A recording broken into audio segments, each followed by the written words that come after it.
I think too much. Dad drinks too much. So very quickly we got this. All I did is take the example that we have and assign some values here. Let's make I 24 milliamps like that. Okay, let's think it through first of all. You understand the problem. What we're after is pretty much everything. So I sub C, I sub L, I sub R, and V. So we want to know all of those quantities right there. There is a discontinuity at t equals 0. Switch is open, current begins to flow, and initially all of the current right at t equals 0 plus, all the current in form of displacement current is going to go through the capacitor. That's because right at t equals 0 plus, there is no resistance here. Now that's slowly going to build up a resistance, so we'll have currents being shared here. But the point is, right at t equals 0, there is no current going through anything except the capacitor there. All right, what about much later on? Much later on, all of the current's going to be going through the inductor, and that's because the inductor is going to behave like a wire. So I sub L at 0 plus, now this is right at t equals 0, is going to be 0. And why is that? Well, that's because I sub L at 0 minus was 0, and you cannot have an instantaneous change in current for an inductor like that. So that has to be 0. All right. Then what about the voltage at 0? Well, the voltage at 0 is also going to be 0. For the same general reason, you cannot have an instantaneous change in voltage for the capacitor, and everything here has the same voltage. So if that is the case for the capacitor, that will be the case across the board here. Okay, what about final values? Well, V at infinity, a long time later, that's what we call V final. So that's also going to be 0. And again, the reason it's going to be 0 is because after a long time, all of the current's going through the inductor, and it behaves like a wire, and the potential across a piece of wire is just 0. All right, then that's, let's say, I sub L at infinity. What's that going to be? Well, at infinity, that's just going to be this big I. So that's going to be 24 milliamps after a long time. Okay, now we've got these initial conditions here. Usually we can find one of the coefficients for our natural case using these, but the second coefficient we have to have the derivative. So we've got the relationship between voltage and currents that we can use now. So di sub L dt, you know that that's going to be V at 0 plus divided by L. This is evaluated at 0. And you know that that one right there is 0. So this whole thing is going to be equal to 0. Now that may not be the case here with dV. dt is going to be I sub C over C. So evaluating that at 0. What is I sub C at 0? Well, I sub C at 0 plus is going to be all of it. So this is going to be 24 milliamps divided by C. So you could do that computation to figure out what that's an actual number there. Okay, so those relationships here and here are going to help us figure out what our coefficients are for our voltages and currents. We'll go through most of this. I'll skip some steps to show what the numbers are, but alpha is going to be 1 over 2 RC, so that's going to be 1 over 2 times 400 times 25 times 10 to the negative 9th, and that turns out to be 5 times 10 to the 4th, which makes alpha squared 25 times 10 to the 8th. All right, so we've got our alpha squared. What about our omega naught squared? That's 1 over LC, so that's 1 over L, which is 25 times 10 to the negative 3 times C, 25 times 10 to the negative 9th. And omega naught squared turns out to be 16 times 10 to the 8th. Okay, so you can see the relationship here between alpha squared and omega naught squared. Alpha squared is larger. So what this means is that S1 and S2 are going to be distinct real numbers because what's underneath the radical is positive. Okay, so we're ready to do S1 and S2, but let's see, so which case is this? This is the overdamped case. And S1 is going to be minus alpha plus the square root alpha squared minus omega naught squared. That number is going to turn out to be minus 20,000. And S2 is going to be minus alpha minus the square root alpha squared minus omega naught squared. And that turns out to be minus 80,000 there. All right, since we know it's the overdamped, we know the general solution is what that's going to look like. So we can go ahead and write that down. So it just depends on what you want to go for first. Let's go for I sub L. So I sub L is going to be I final plus the natural response. The natural response for overdamped is going to look like this. A1 prime e to the S1 t plus A2 prime e to the S2 t. I just put primes on the coefficients to indicate that they're different than what they might be for the voltage. We know what I final is going to be. That's the 24 milliamps up here. And we are ready to evaluate our coefficients here. Well, I sub L at 0 plus is going to be I final plus, and now we evaluate this at t equals 0. So it's going to be A1 prime plus A2 prime. And we know that that is equal to, based upon our analysis up here at the top, 0.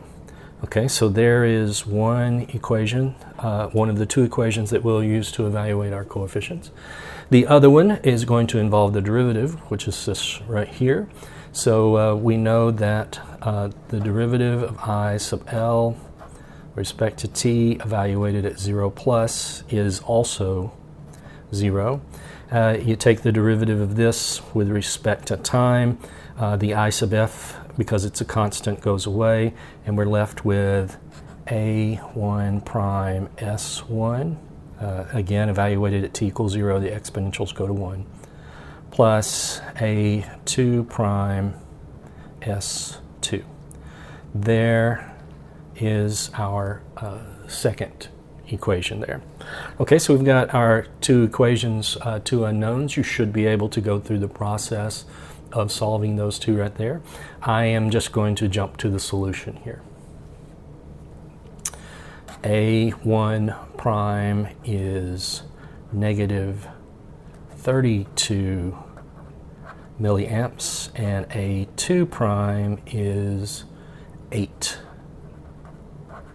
milliamps. Okay, so now we can jump to the final solution for our I sub L. I sub L as a function of time. I left off the function of time there, but you understand that that is going to be time varying.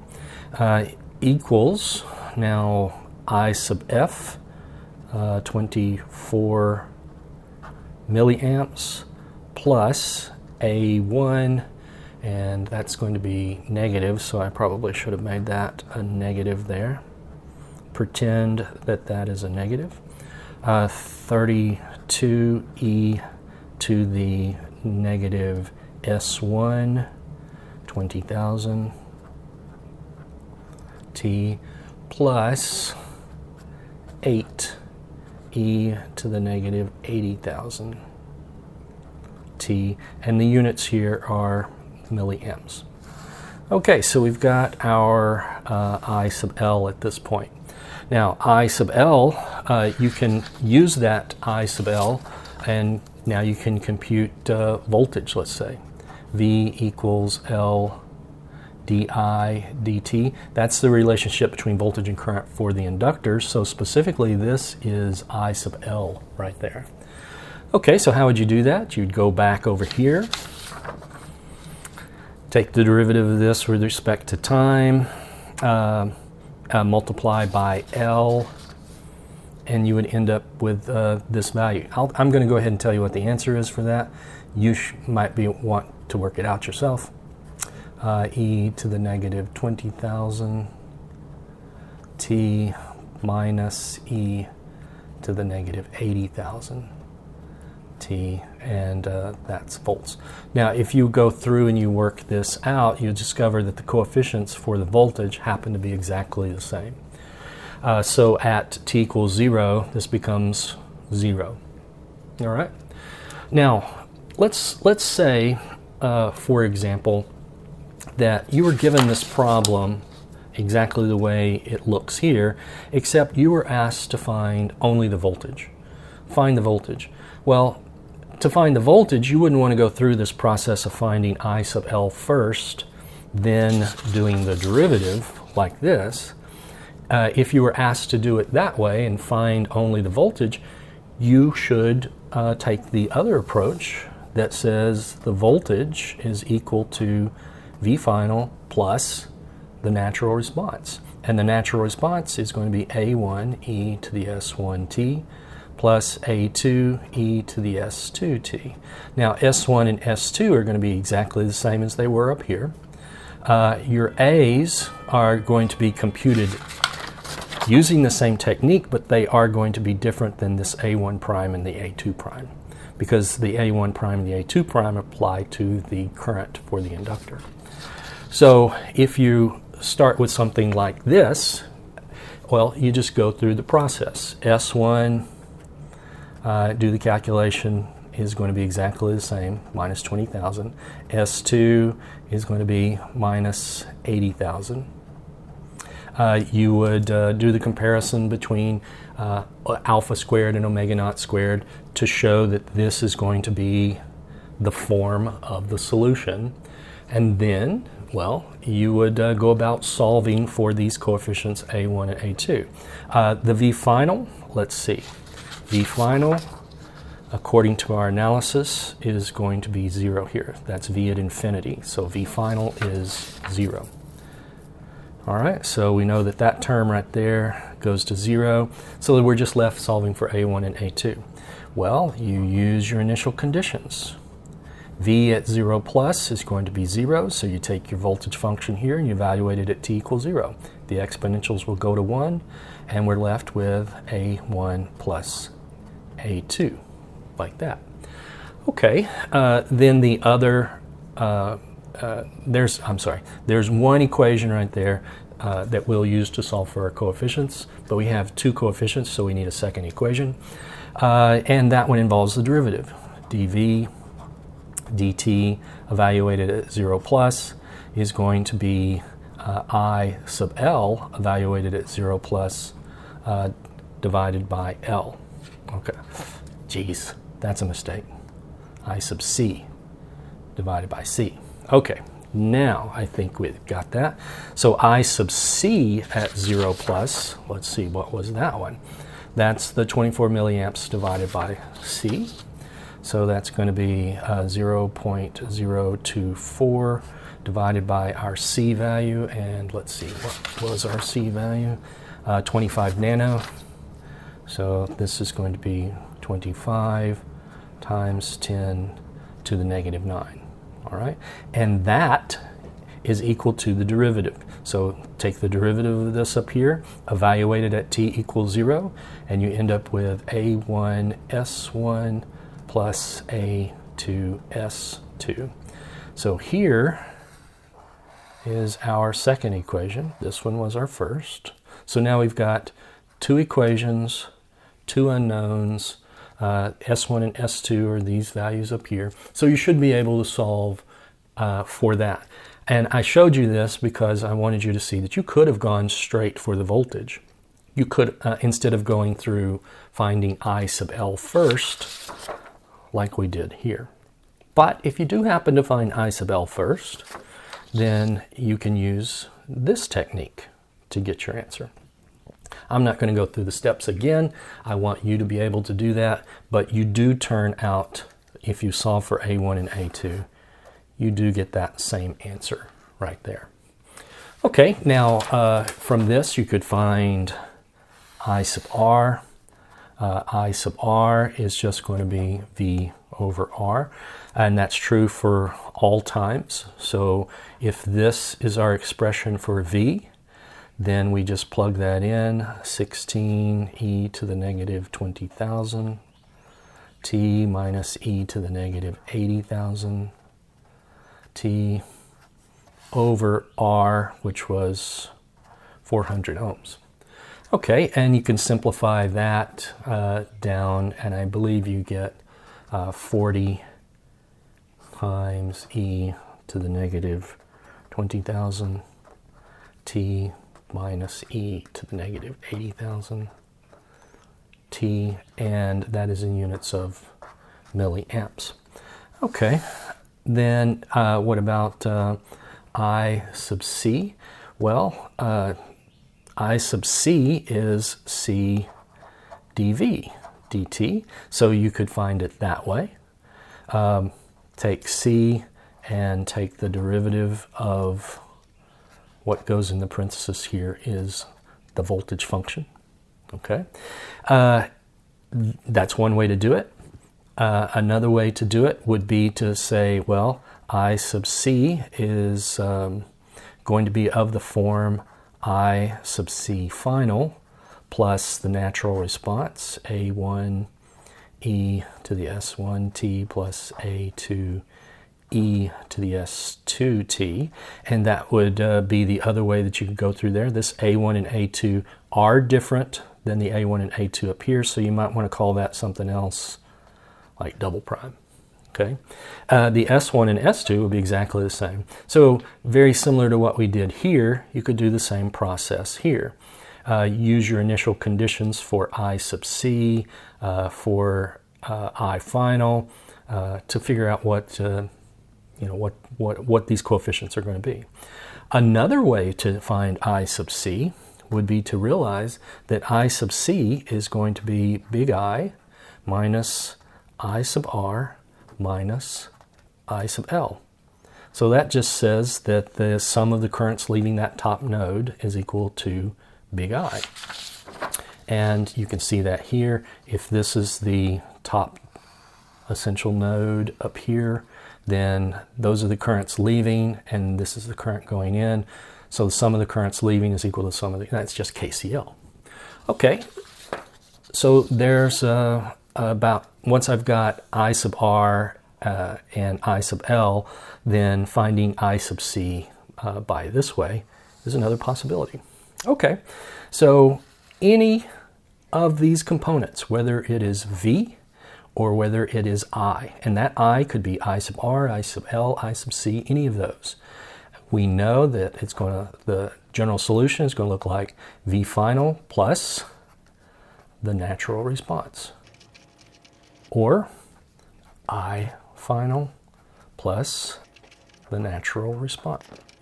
So probably the hardest part of this is figuring out the coefficients and figuring out what these final values are. But after you do that, it shouldn't be too hard. So how do you approach a problem like this? Well, the same general approach applies. Understand your initial conditions, determine which of these responses you're interested in, and solve for whichever one you're asked to solve for, or just pick one first and solve for it.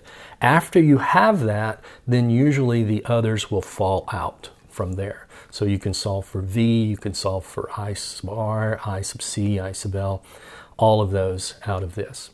Then once you've got V and I, you could potentially go on and solve for power. You could potentially go on and solve for energy as well.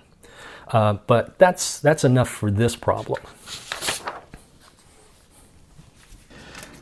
Okay, we're going to solve this problem right here. This is parallel RLC. We've got this R, L, and C values, and we've got some initial, we've got this source current over here. At t equals 0 is when that switch is thrown, and that's when currents begin to flow through all of the elements here. That's I sub R, this is I sub L, this is I sub C, like that. Okay, let's do our computations and work our way through this. Alpha is going to be 1 over 2RC, so that's going to be 1 over 2 times 625 times C is 25 times 10 to the minus 9th. I'll do that calculation. That turns out to be 32,000. Okay, so alpha squared is 10.24 times 10 to the 8th. And then omega naught squared, since we've worked this type of problem before, it depended upon L and C. We've only changed the R from the previous problem here. So this is going to be 1 over LC. That's going to be 1 over 25 times 10 to the negative 3 times 25 times 10 to the negative 9. And that is 16 times 10 to the 8th. So we've got a situation here where alpha squared, omega naught squared, you can see which one is bigger here. The omega naught squared is larger. So this means that what's underneath the radical for S1 and S2 is going to be a complex number. So what does that mean? That means that everything is going to have this general form, that I is going to be I final plus the natural response, and the natural response is going to be B1 prime e to the negative alpha t times the cosine of omega sub d t plus B2 prime e to the negative alpha t times the sine of omega sub d t. Voltage also is going to be of this form, V final plus B1 e to the negative alpha t cosine omega sub d t plus B2 e to the negative alpha t times the sine of omega sub dt. These coefficients are going to be different for each one of those. The alphas are all the same, the omega sub d's are all the same, and these final values are likely to be different for each one of those. Now, I'm not going to go through the process here. I want you to do that as an exercise, and I want you to find I sub r, I sub l, I sub c, and v for everything. Do that on your own. This is not an exercise where I'm going to take it up as a homework or anything like that. But you need to be able to do this. You will be asked, I guarantee you will be asked to do at least some of this when it comes time for your next exam. Guarantee it. So do this as an exercise on your own.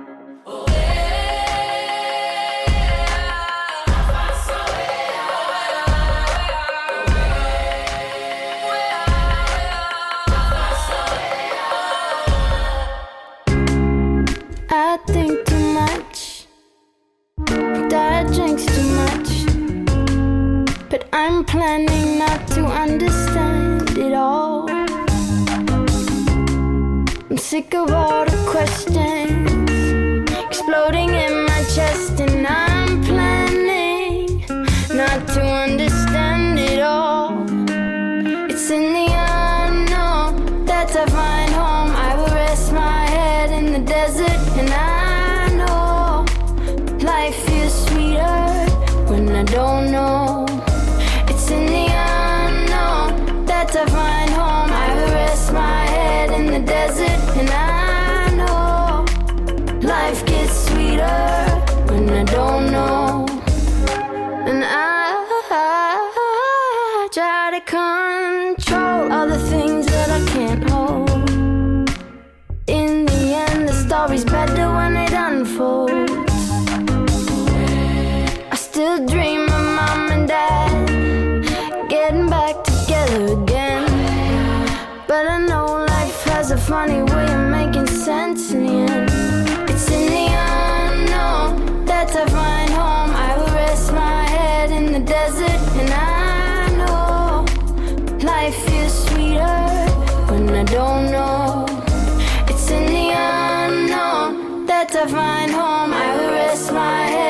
the desert, and I know life gets sweeter when I don't know.